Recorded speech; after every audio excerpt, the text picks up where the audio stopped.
Today on the show, we're going to be talking about Destiny 2's gameplay reveal and our impressions of the Nintendo Switch. This is Birds of Play.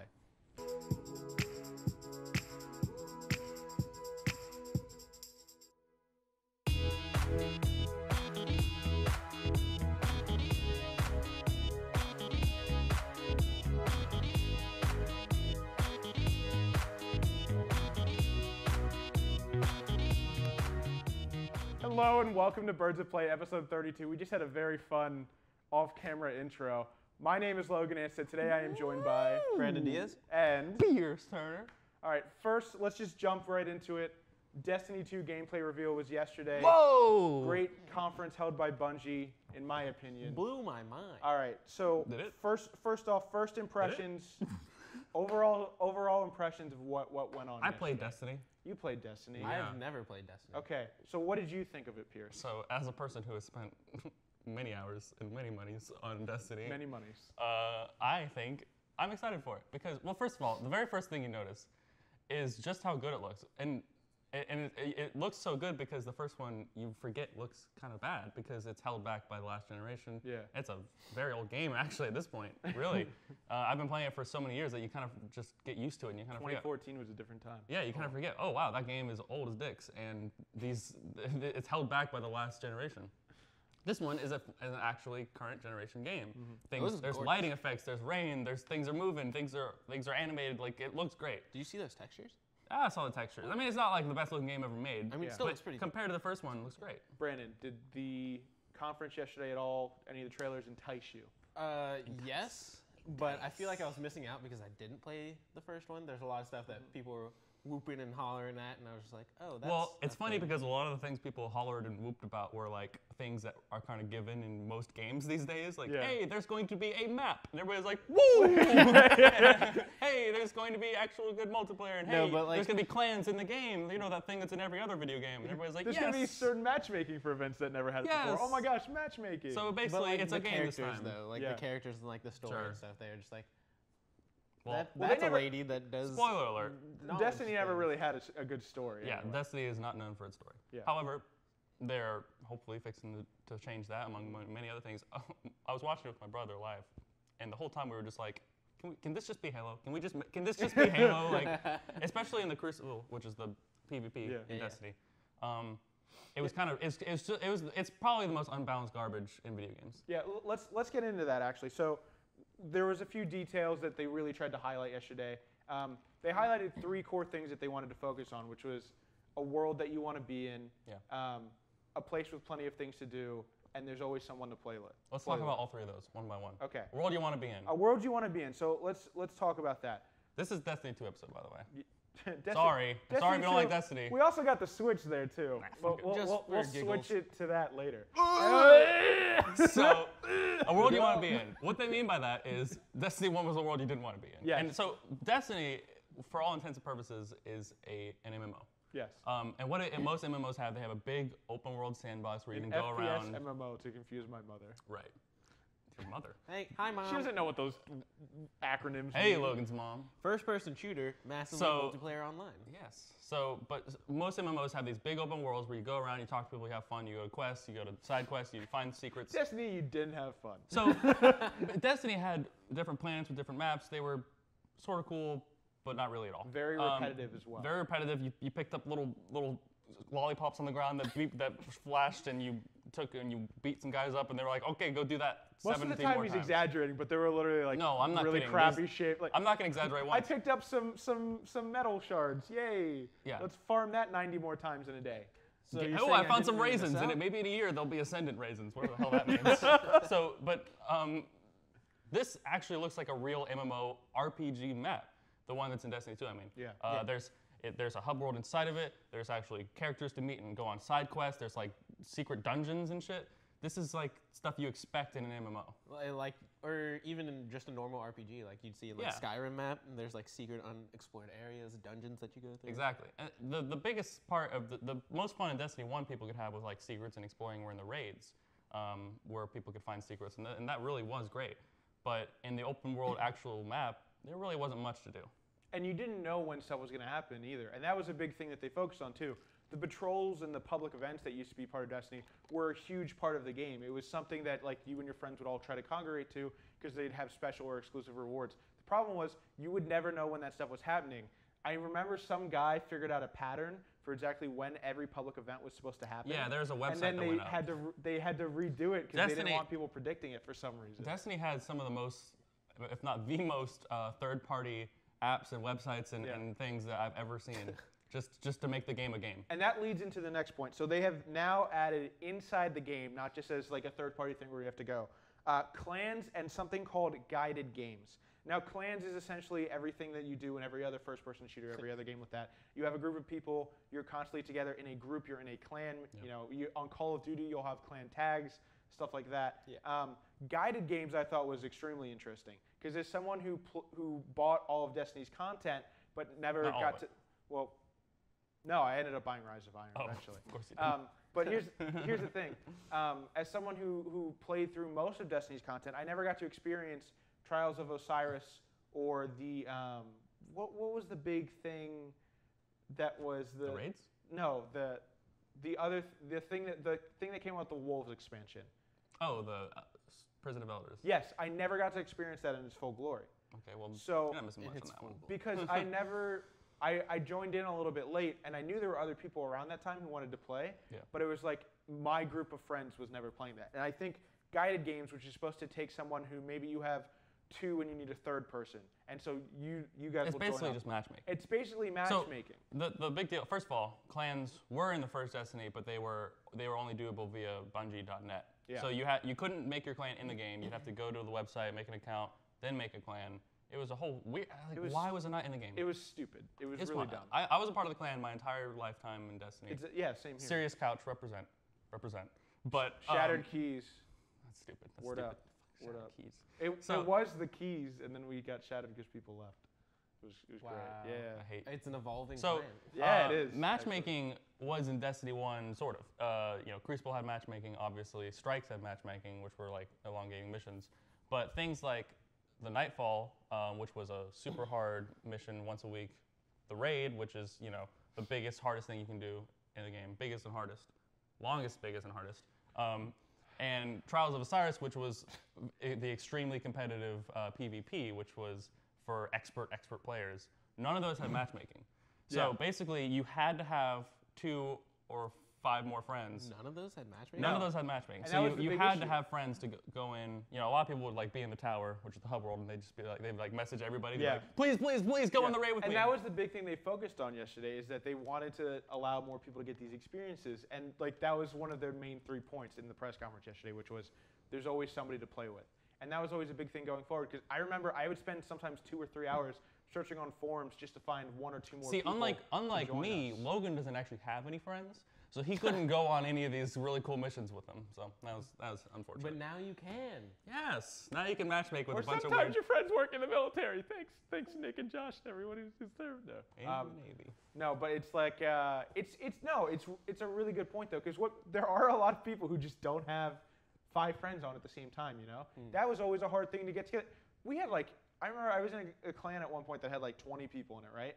We couldn't get 6 people on all at the same time that were around the same level all the time, because you have to think people are at different parts of the game, people have different amounts of playtime, and what I'm looking forward to is a game that respects my time and a game that respects me and the people I'm playing with more, because I want something that isn't going to be bless you. Excuse me, sorry. That isn't going to be You got like something you want to say?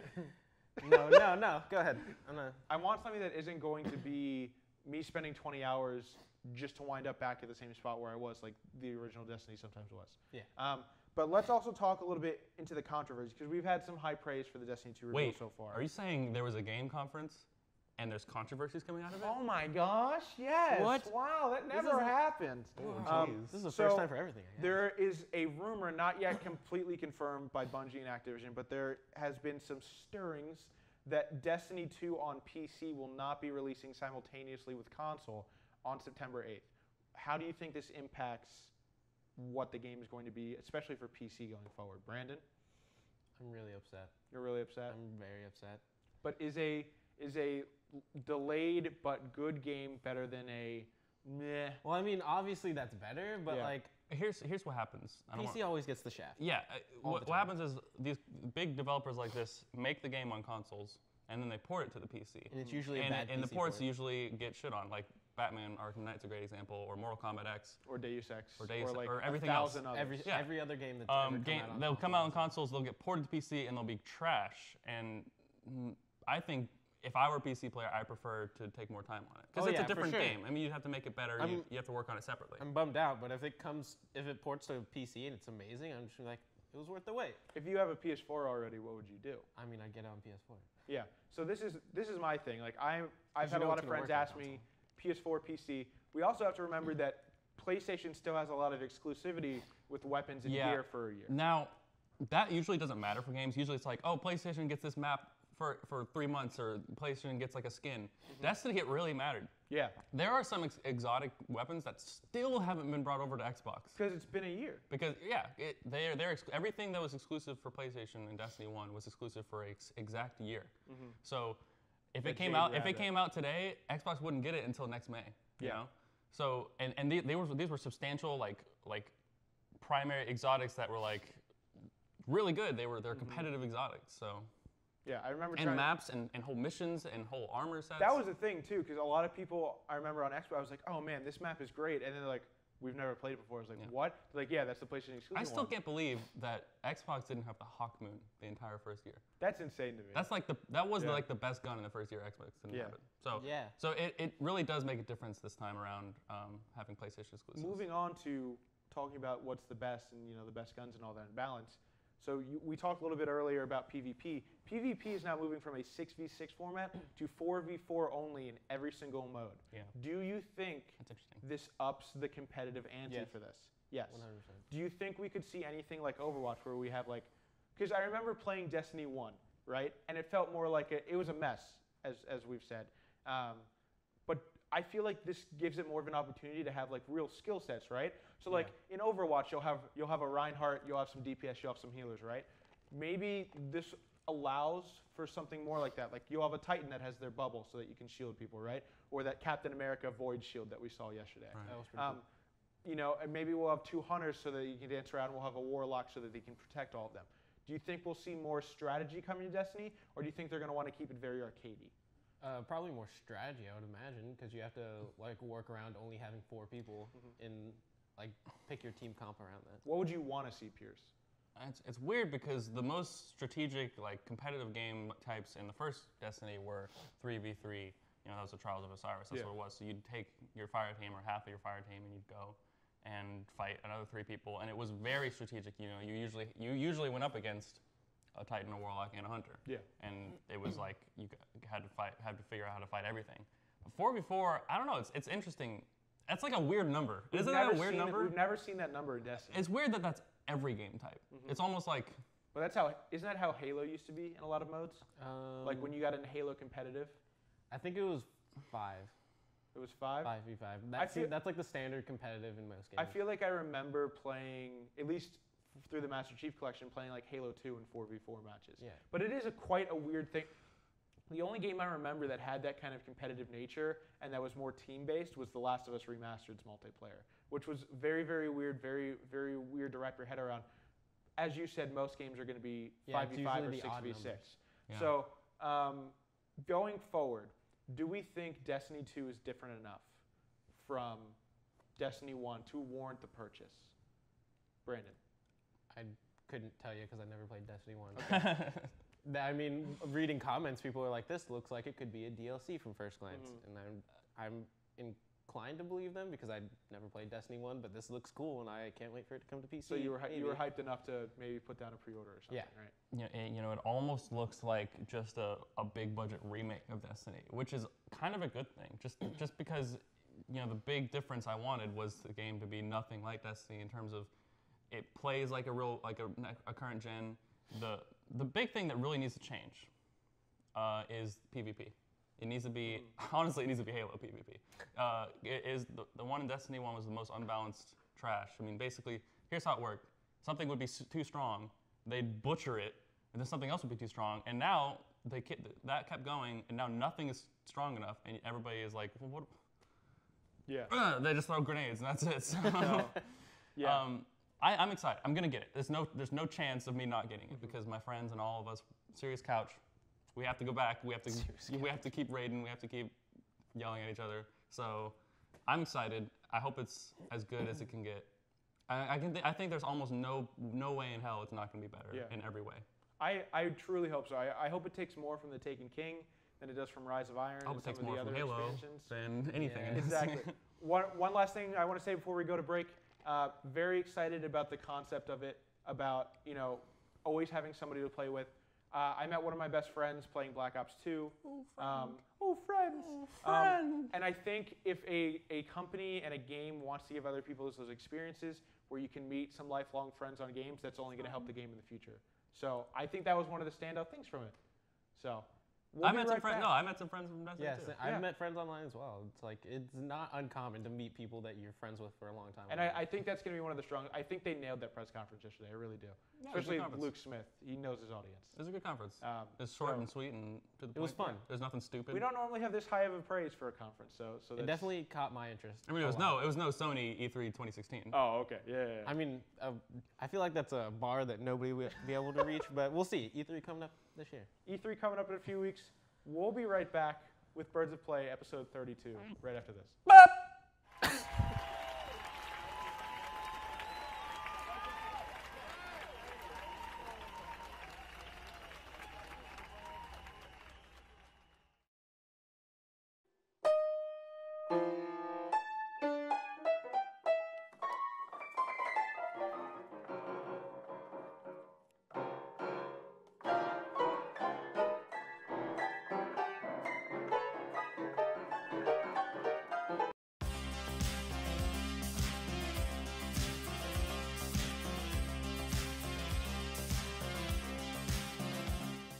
Welcome back to Birds of Play. We're going to be switching it up here. Shut up. Come on. I can't have one pun. Oh. We're going to be switching it up with a little discussion about the Nintendo Switch. Hey. So that's a thing that came out. I got one last Friday, which was after the show last Friday, so we couldn't talk about it Friday. But I wanted to talk about it, kind of lift the veil over everything. If you've watched the show before, we've had some open criticism of it. People have openly criticized us for openly criticizing it. It's true. But now, I have personally had one for a week. Most of the people in the office have had the opportunity to at least get a feel for it. Yeah. So I want to talk about first impressions of it. And the first thing I want to focus on is that it truly does have a premium feel. It doesn't feel like the Fisher-Price toy that the Wii U was. Oh, yeah.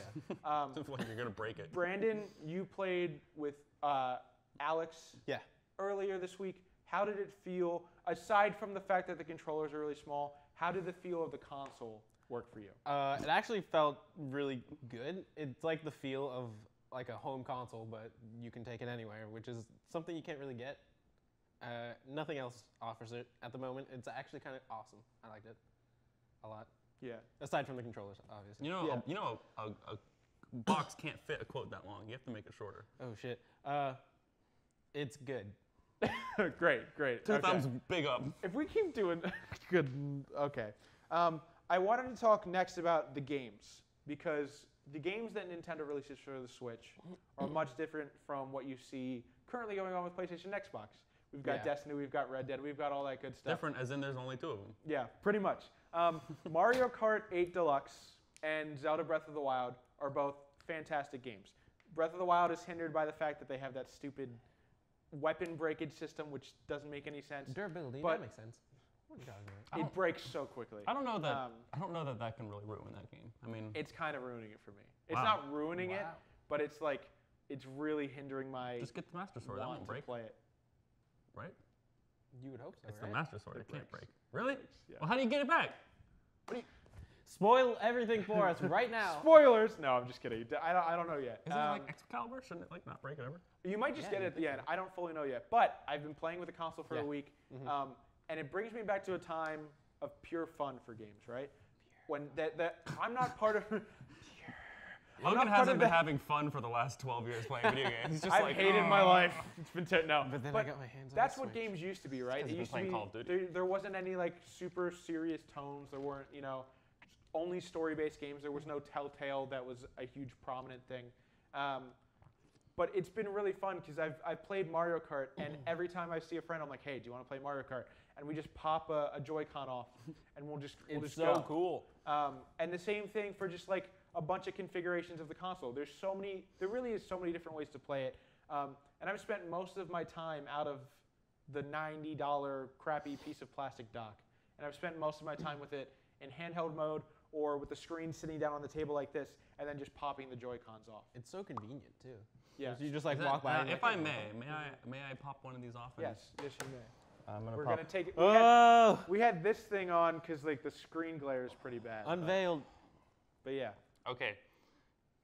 So, this is your controller for the Nintendo Switch.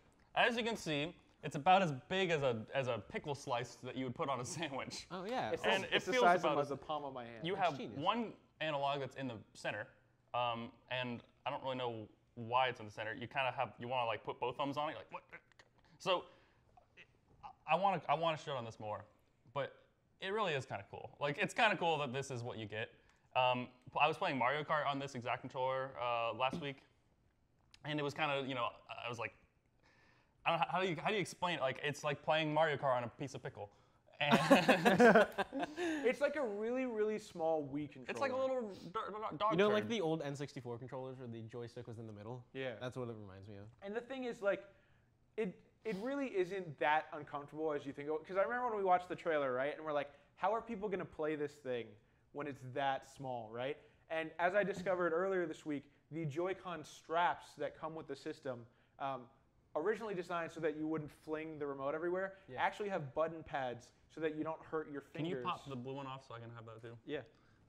Now, okay. Yeah, they're in the wrong hands now. Well, okay, tell me, the one I played on was different. They had actual pushable buttons on the top. Yeah, that's with the Joy-Con strap. Just what he The was little saying. black thing on the top. Yeah, those aren't on those currently because they don't like just switch into the dock. Yeah, because these buttons are the trash. I can't play anything with these. But like it's honestly, it surprised me a lot. It really has. It's pretty comfortable, even holding them like that, and you're just laying back and sitting. Yeah, and I really do think when we've criticized this before, we've criticized the online play. I'm cosplaying as a Nintendo Switch. We've criticized the online play. We've criticized a lot of what was lined up for the system, Wait, and I still. click one off. Oh my god. We're doing this. This is happening. All right. Sorry. All right. Go on. Getting back to it. The things that we criticized earlier are still there. The online functionality sucks. It really does. I get kicked off of every other Mario Kart match, and it's not because of internet. I've gone to multiple Wi-Fi systems. I've even plugged in an Ethernet adapter. The Nintendo Wi-Fi simply just sucks. Rip. And it's really a problem because if they're gonna have us pay for this later, I really don't see any reason to. Like I want to play Splatoon, I want to play Mario Kart 8 Deluxe online, but if it's going to be a system that just doesn't work, I don't really see a point to that. And it does feel rushed. There's no games available for it. Which is kind of disappointing, really. Yeah. Because despite Zelda and Mario Kart probably going to occupy most of your time anyway, when you finish those, when are you going to play? Yeah. We have ARMS coming out in June. We have Splatoon 2 coming out in July. I don't know that ARMS strictly counts as a. Hey, then, we haven't played it yet. And then we have Super Mario Odyssey coming out supposedly holiday this year. Are you getting ARMS? I haven't decided. Okay, when you do, we need to play that. That would be a great for sure. Let's play for us. For sure. I also have to buy 2 more Joy-Cons for that, though. Well, when you do. Oh my goodness. Excuse me. I'm a little verklempt. But one of the other big things is, the other day, I stopped playing Mario Kart. I was like, all right, let me watch some Netflix or watch some YouTube. So I went to the eShop, right? The eShop that's barely up. There's no apps available for the system. This is purely. Can you put it down? It's just fun. Put it down. It is fun, but it is purely a video game system. Yeah. There on PS4 and Xbox One, you can have HBO Go. Those are entertainment systems. You have Netflix, you have YouTube, you have all these things that basically like a computer can do. The Nintendo Switch plays games. This is a video game system. Those PS4, Xbox One, Scorpio eventually, those are entertainment But at the same or equal price, I still can't advise someone to buy this as their primary console. Especially since the 2 games on it can be played on the Wii U. The 2 games are on the Wii U. Very true. So until we get like until the you get arms. Until you get arms. Yeah. But when do you think advertised Skyrim is going to come to this? When will we get like the third-party AAA games? Yeah, when we get that game that came out in 2011. Yeah. Well, like games other than Nintendo-specific games. Here's the thing. I can imagine this thing is very hard to develop for. There's only 2 gigs of RAM in the system. Really? Yeah. And granted, all of that power is going towards gaming, but that's very hard to develop for. And you have to make them on these tiny cartridges that taste like acid. You'd have to downscale the architecture for this system is different than the Xbox One or PS4 or PC. It's different than everything we've seen. It still has a graphics card. It still has some RAM, but it's less powerful and more You're basically archaic rebuilding to your develop game. for. Yeah. So Just it's like you're essentially you've made your game, and then you have to rework that entire game to get it onto a separate platform. It's the same problem that the original PS3 had. Yeah. Was that it was so different from the 360 that they had to basically, the port sucked. It was like the PC problem we have today. Oh. But yeah, so One day. after some first impressions, Brandon, what do you think so far of the console? It's definitely interesting. Like I want to love it, but until more games or the price comes down, I don't know if I can see myself getting it anytime soon. Pierce, what do you think? I've played Mario Kart and I played Zelda for a minute on the actual screen. It's fun, but because of the games, but those games are on the Wii U, so I haven't played it like outside, like we're on a plane. What do we want to do? Like that hasn't happened. That's never going to happen. We played it in the living room, which we could have done with the Wii U. So it's cool. Yeah. It's a cool concept. It works. It's a cool idea. These are fun. They're like, what's that bread in the Lord of the Rings that like you take one bite and you're full? That's what these are. So it's cool. There aren't any games yet. Yeah. And so for the next couple of years, that's kind of what everybody's gonna be saying.